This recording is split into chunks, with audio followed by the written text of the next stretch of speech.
Jordan. A spectacular move. Be clear. Bring it home, Kobe, baby. Oh, he came up behind him like a librarian. He never heard him.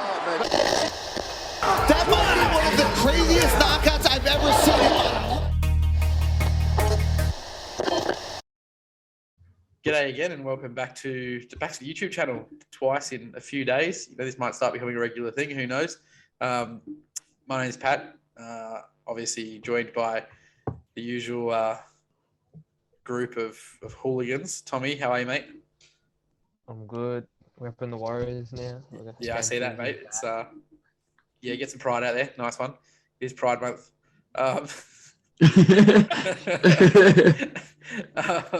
So, Lucky, how are you, mate? Yeah, mate, good. Couldn't really be much better. Just keen to talk some hoops. Yeah, nice. Last but certainly not least, Brendo, what's going on? Oh, not much. Just chilling for a Sunday night and Yeah, nice. having a quiet one. So, Yep, keen for a big week of work this week, I'm sure. not really. No. You can be both, brother. Well, let's start off. Obviously, you know, in our first recording, we had only one of us successful in their first prediction for game one, which is Brendo. So well done, mate. Thanks, mate. Yeah, took an Al Horford masterclass and a few other things to go right. Derrick White as well. But we did talk about that a little bit in the podcast. So let's jump straight into game two. Brendan, as the current 1-for-1 champ at the moment, what's your expectations come game two? No, I think the Warriors will turn it around this game. I think they're too experienced to sort of have another fourth quarter like that. I think it'll be close again. Yep. But yeah, I think the fourth quarter Steph will own it. He won't go off in the first and save it for the last quarter. Yeah, fair enough. It's probably going to be a general thought throughout. I think most people don't expect the Warriors to go to Boston down 0-2. Yeah. It's probably interesting. It's difficult to call like the second game of the series a must win because it obviously isn't. But at the same time, kind of feels a little bit like a must win in the sense of like going away to Boston down 0-2. It's very easy to then come back, even if you win one on the road. You're down 3-1 and. We know how the Warriors, aren't really big fans of 3-1s. So they probably won't find themselves in that particular scenario. We might find it easier being down 3-1. Maybe. You never know. Yeah.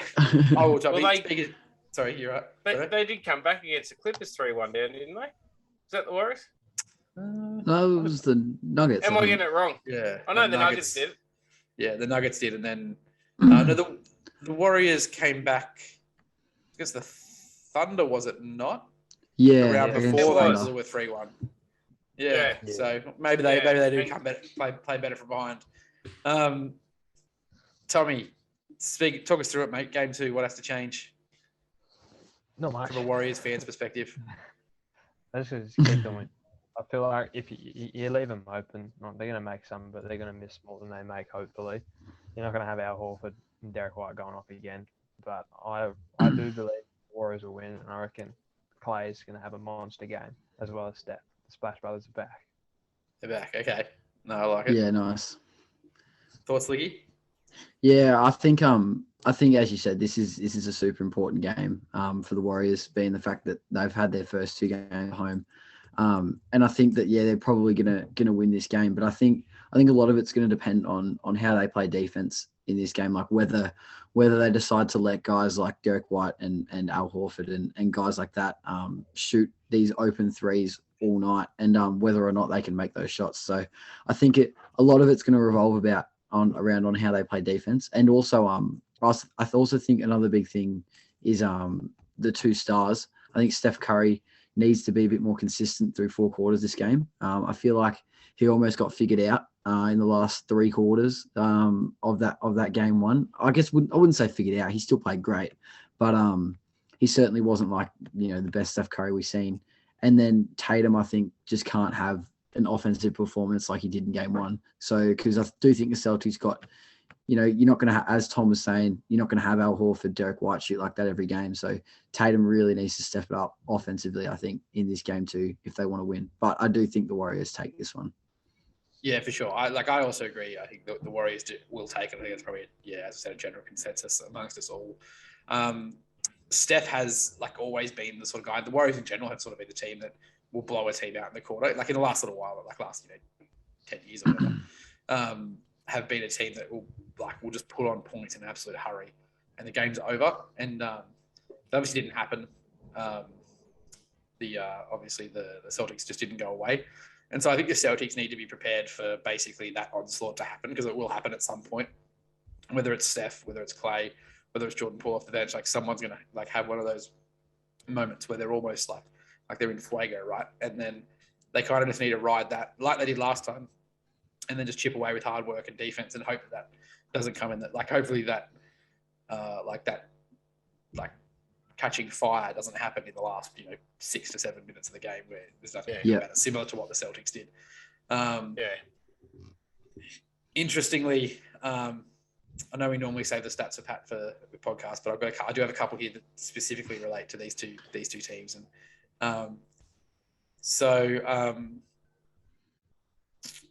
since KD's left or hasn't played with Steph, they've lost 8 of their last 9 finals games, including 6 straight losses at home, which is pretty crazy. Because obviously, it was when KD was the last time they were there. Yeah. Before that, they'd won 9 of their last 10 with KD. Obviously, when they were all there with KD, it was unstoppable. But I thought that was interesting.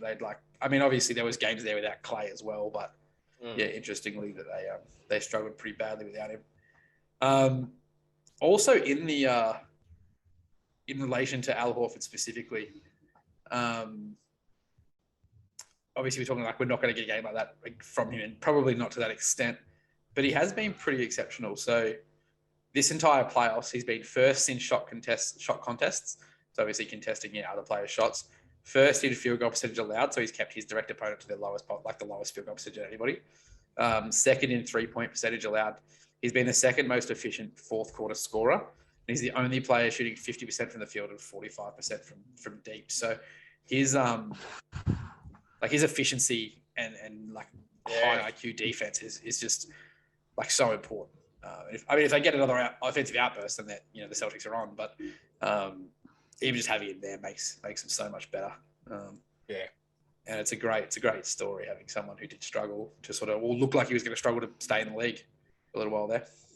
Yeah, I thought looked like he was going to go down the same route as sort of DeMarcus Cousins and Kemba Walker and even D Rose sort of thing. They get traded around and bought out, and they end up becoming a bits player playing 10 or 15 minutes off the bench.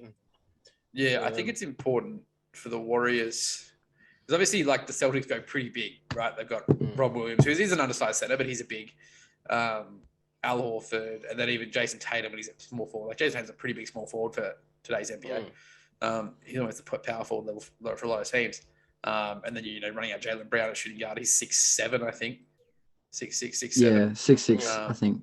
Yeah, and then even Marcus Smart's 6', I want to say 6'4", but I could be wrong. So they're pretty big. Yeah, with the area, 6'8". They run out a pretty big lineup, and I think for the Warriors they need to figure out whether Looney's the answer to run at center and try and compete with that size, or whether they go small and try and run around and basically they used to do when they had the death lineup.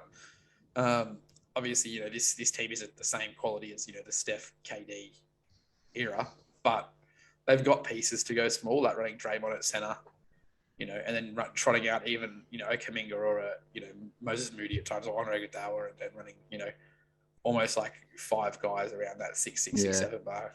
I think Otto Porter could be really important for that as well. I think he's a good defending wing that can hit some shots. So, and I think the more they drag Al Horford and Robert Williams away from the paint, or defensively, the better for them. Because obviously, a lot's made about their 3-point attack and the Splash Brothers, but when they can get to the rim, it just makes them so much more dangerous. But when you see the two big boys in the middle, it certainly makes them not go to the rim, but probably hesitate just that little bit more. Yeah. Yeah. I also think one thing about the Warriors, I think Draymond needs to be a little just smarter offensively. Not saying he can't be aggressive or he shouldn't be taking shots. I just think he needs to be a little bit smarter. I was listening to through the Wide podcast, and Kenny from King of the Fourth Quarter, he was saying that like Draymond is like, he's really smart offensively. Like he knows it. Like that, he knows a wide open 3-point shot is going to be there at any point in the shot clock. And in the regular season, he'll often, he'll have that open shot. He'll pass it up to try and find a better one. And then by the end of the shot clock, if it's there, he'll take it.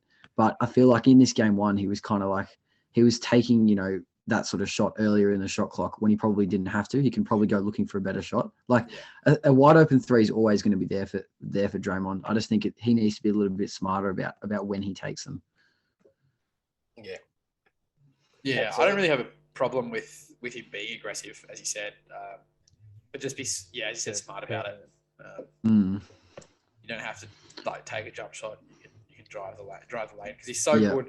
Like you watch him and any big that he's like any center that he's played with, whether it was Bogues back in the day, Kevin Looney, whoever it was, like Draymond's passing to their big man, like on the inside of an alley oop or a little dump pass, like has always been elite, like for a power forward. So there's nothing stopping him from going at the rim, and then figuring it out from there, rather than pulling jump shots that just aren't going to land.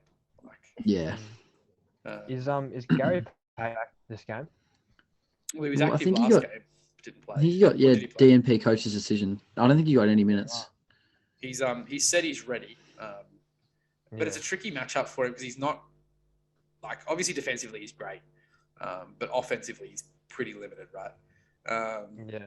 Like he's not Matisse Thybulle limited, but he's pretty limited. So I think it's a difficult matchup for him because it's like they obviously were struggling for times there to generate offense without Steph, and so he probably wasn't the matchup for them. But I could see like him being one of those guys that they trot out in like a Steph, Clay, Wiggs, Green, and then Payton as a five, like a lineup. Because there's a fair bit of defensive versatility there and a fair bit of offensive versatility as well that could work. So yeah, that's what they were running at the start of the Grizzlies.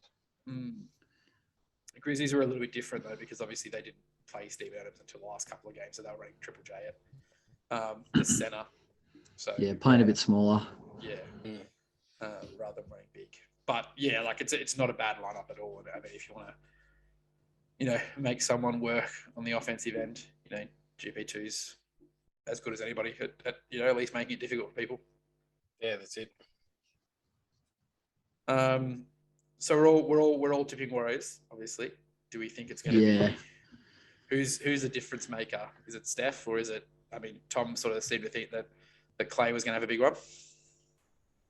Yeah, I still feel Clay. Since like his last game, he was there, but like didn't really do much. Like 15 points, but it wasn't impactful 15 points by any means. No, he was just taking one leg and harder jumpers. Yeah, I think we're going to get pretty much the same from Steph as what we got in game one. That mid to low 30s, I think he's going to probably average really. I think it has to be Clay, the next one. He's got to step up. He needs to average around that 20-22 this series. So he probably needs 25 this game for him to have a chance. It's interesting. Like, Clay definitely does need to step up in that regard, and I think Steph needs to be like a little bit smarter about picking his moments because in that first quarter, he said he's 21 points, but I'm not sure he had an assist. He might have 1 assist, which is why it's kind of like if he can use that time maybe to get some others involved early. Get their shots hitting, and then he can have his explosion in the third quarter or the fourth quarter, right? Like, where he starts taking a bunch of shots and work others into the game. Because when Draymond isn't playing his best, because he wasn't, they struggle facilitating at times. And that's kind of what it felt like. Sometimes it was just kind of, there wasn't a lot of ball movement, or it wasn't productive ball movement. It was just passing for the sake of passing rather than passing with a purpose. So, especially in the last quarter as well. Yeah, they just completely went away from the Warriors basketball, Yeah, so for me, like key will either be Steph getting his teammates more involved or Draymond being a more effective distributor. But either way, it's going to be passing for me. That I think is going to be the big thing. Wiki, what are your thoughts? Well, for me, I think it's Draymond, and just him offensively as a whole, just his shot selection and as you mentioned, his passing was probably a little bit subpar in that game one. Like his defense is always going to be there. He's arguably the best defender in the NBA. But I just think offensively, what he can contribute on that end for the Warriors is going to be really, really important for this game here, I think. So yeah, looking forward to seeing that. Yeah, it's going to be super interesting to see how the Warriors defense responds. Mentioning Draymond's great defense because they obviously left guys open deliberately as part of their game plan in game one, and those guys hit shots. It's going to be interesting to see whether they react to that and start putting a little bit more pressure on those guys, or whether they're willing to stick with it and go, okay, we'll do it again. Well, I don't think they are going to change it because I know Draymond went and said on his podcast, he's like, "Oh, we'll live with Al Horford, Derrick White, taking those shots every day." So I think we might see a similar thing to game one. It'll just depend on whether the Celtics are hitting or not. And that's where maybe if they're going to let those guys have space, maybe running a slightly smaller lineup is the answer, just because they can be a little bit quicker. So if they want to get out and contest, they can a bit easier. Rather than having, Looney and Green at the paint, you've got, as the GP2 coming back, maybe he can chase some guys at the 3-point line or whatever that might be. Because you'd much rather have Al Horford trying to beat you off the dribble than just standing there and shooting. So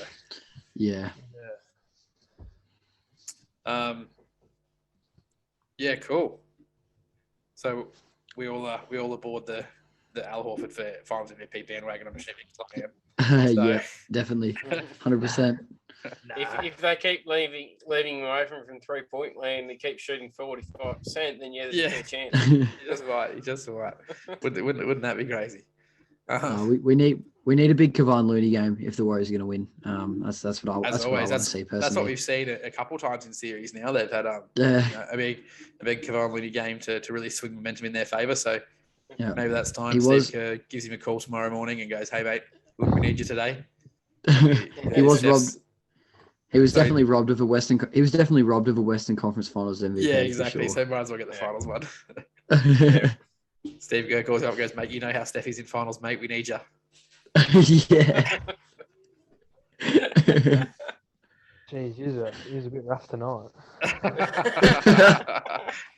Tom, it'll be all smiles from you. After tomorrow's game. At least you hope so. Don't worry about that. I'll be smiling either way. Good man. Anyway, I think that's all we've really got time for tonight. So, thanks for listening in.